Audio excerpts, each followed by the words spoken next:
Dear student अस्सलाम वालेकुम। जैसा कि आज हम इस वीडियो में कुछ ट्रांजिशन एलिमेंट्स की एप्लीकेशन और उनके यूजेस के बारे में पढ़ेंगे।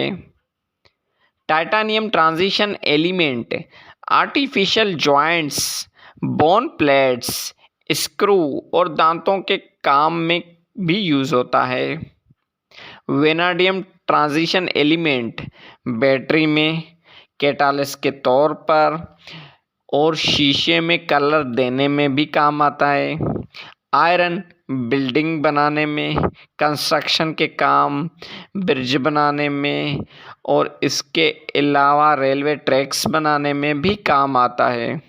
कापर वायर्स बनाने में, कापर के अलॉय जैसे ब्रास और ब्रॉन्ज बनाने में और इसके अलावा सैनिटरी वर्क में भी यूज़ होता है।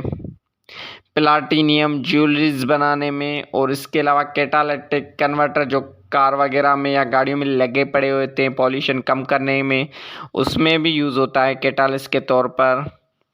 मर्क्यूरी थर्मामीटर में यूज़ होता है, बीपी अपरेटस बनाने में यूज़ होता है और इसके अलावा दांतों में जो फिलिंग करते हैं पाउडर, उस अलॉय बनाने में भी काम आता है। तो ये थे कुछ ट्रांजिशन एलिमेंट्स और उसके यूजेस।